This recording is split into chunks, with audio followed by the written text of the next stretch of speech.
చేతులు కాలేక ఆకులు పట్టుకోవడం అంటే ఇదే అనమాట. కాంగ్రెస్ పార్టీ ఇందిరాగాంధీకి భారతరత్న ఉంది, అట్లాగే నెహ్రూకి భారతరత్న ఉంది, వాళ్ళందరికీ భారతరత్న ఉంది.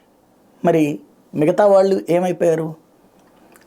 అసలు రాజ్యాంగాన్ని రాసిన అంబేద్కర్కి భారతరత్న ఇవ్వాలని అనిపించలేదు, లేకపోతే పివి నరసింహారావుకి భారతరత్న ఇవ్వాలనిపించలేదు, స్వామిదాస్ గారికి భారతరత్న ఇవ్వాలనిపించలేదు. ఇది ఇప్పుడు సమస్య. భారతరత్న ఇచ్చాక రాజకీయాల కోసం ఇస్తున్నారు. చౌదరి చరణ్ సింగ్ ఒకప్పుడు అదే కాంగ్రెస్ పార్టీ మద్దతు ఇచ్చింది ఆయనకి కొన్ని రోజుల పాటు ఆయన అధికారంలో ఉండటానికి. ఇంకోటి ఆయన గొప్ప నాయకుడు అని ఆనాడు కీర్తించింది. ఆయన ఒకప్పుడు కాంగ్రెస్ నాయకుడు, తర్వాత యువతలకి అడ్డం తిరిగినటువంటి వాళ్ళలో ఒకడు.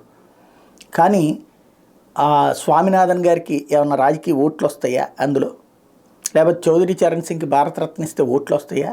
బేసిక్గా కాంగ్రెస్ పార్టీలో ఉన్నటువంటి ఇప్పుడు సర్దార్ వల్లభాయ్ పటేల్ భారతీయ జనతా పార్టీ నాయకుడు, లేకపోతే ఆర్ఎస్ఎస్లో పుట్టినటువంటి ఆయన. కాంగ్రెస్ పార్టీ తన దేశం కోసం పనిచేసిన తన పార్టీకి సంబంధించినటువంటి ముఖ్యులకే తను గౌరవం ఇవ్వకుండా అది కుటుంబానికే ఎంచుకుంటూ వచ్చింది.